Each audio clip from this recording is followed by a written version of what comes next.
Hi boys and girls. Today our story that we're going to read is You're Too Small. Are you ready?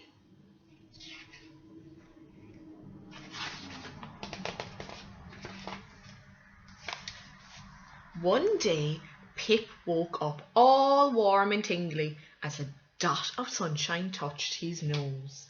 Look, Pip's the little mouse and he's very, very small. And he's looking out the big window because he lives in a farm. He peered out the window. Everyone's busy, he said. I'll run down and help. Who was outside the window? We have a pig and we have a goat. Mr. Pig was pushing a barrow of marrows. Marrows are big green vegetables.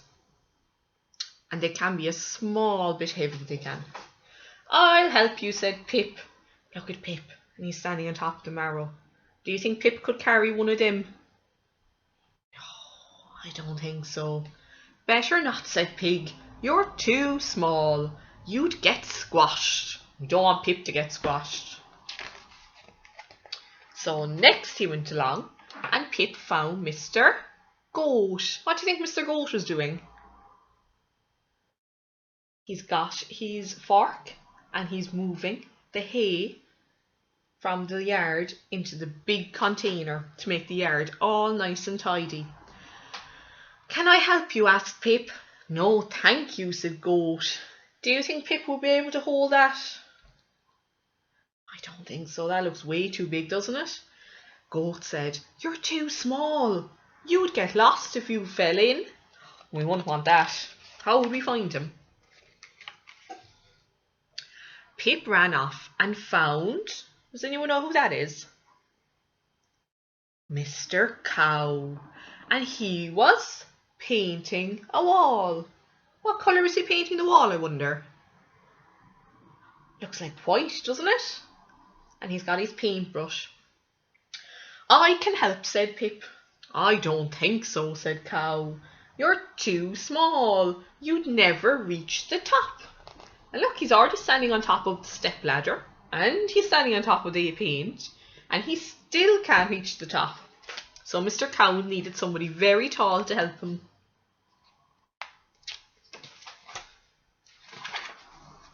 Well, thought Pip, if I'm too small to help, I'll just have to play instead. So he skipped off into the big green fields. And who did he find? He found the mommy rabbit. He found a rabbit to go and play with. And what do you think the rabbit was doing? What's that up in the sky? She was flying a kite. So do you think it needs to be really still, or does it need to be really windy in order to fly a kite? I think we need it to be windy, don't we? And look, the leaves are flying in the air, so it must be windy. Can I have a go? Said Pip, watching the kite wiggling in the clouds. No, said Rabbit, you're too small. You'd get blown away. Poor Pip. Do you think he's happy or sad now? He's a small bit sad. Pip looked at himself. He looked at his big paws and his round belly and his long tail. I don't look small to me, he said. I look just right. I'll ask Mother Goose. She won't think I'm too small. So she went to visit Mother Goose. Too small for what? Asked Goose. I don't know, said Pip. But maybe I'm the right size to sit on your eggs. After all, you don't look very big yourself. Is Goose bigger than Pip? I think Goose is a bit bigger, isn't he? And do you think that the little Pip, the mouse, will be able to sit on top of the goose's eggs and keep them nice and warm? I don't think so. I think he's too small, isn't he? Goose took a deep breath. Then she stood up, taller and taller.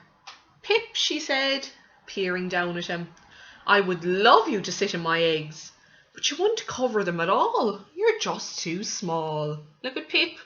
And he's next to the eggs. No, he's too small. He can't cover them. The eggs are too big. Oh dear, said Pip.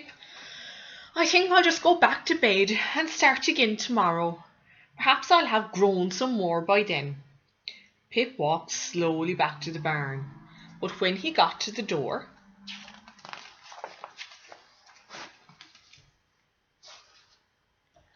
there was a big noise. All his friends were there, banging on the door. And Pig came to tell us dinner was ready. And the door slammed behind him, cried Rabbit. We're all locked out. And we're starving, said Goose. I can help, said Pip. What can you do, said the animals. You're too small. I don't have to be big to help, said Pip, and he disappeared. So look, Pip's standing on top of the barrel, and he's looking at the house, but look, what's there? Is there a small hole? And it's a very small hole, isn't it? Who's gone in there? Pip could fit in there because he's nice and small. I only need to be small enough, he called from inside. He heard a loud cheer from outside. All the animals sounded really happy. Hooray for Pip! Hooray, hooray, hooray! But since dinner was all ready, Pip hopped up onto the table. There's another thing I'm not too small for, he smiled as he helped himself to the biggest, plumpiest, puffed up pie. Don't they look yummy? And pies were Pip's favourite dinner, so wasn't that lucky? And look, all his friends are standing outside. We look at him eating up his yummy dinner.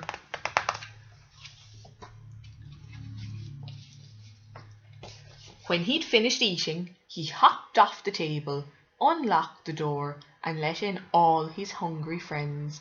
Thank you, Pip, they shouted. You're just the right size. Pip smiled a big puff-up pie smile.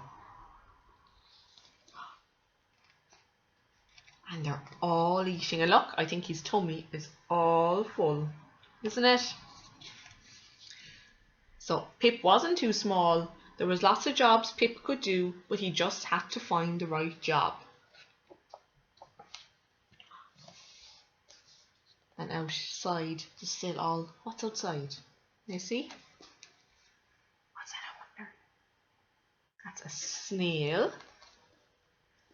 And we have a ladybird. And what's that, I wonder? Butterfly. What's this? A buzzy bee. Do you know what you could do? If you get to go outside with your mammies or your daddies or your nanas to go for a walk or to play in the garden, then you know what? You could see if you could find a snail on the ground. Because sometimes we find snails in the back garden, don't we? We found some before. And you could try and find a ladybug. And you could try and find a butterfly. And you could try and find a buzzy bee. That'd be a good idea. And see what ones you can find.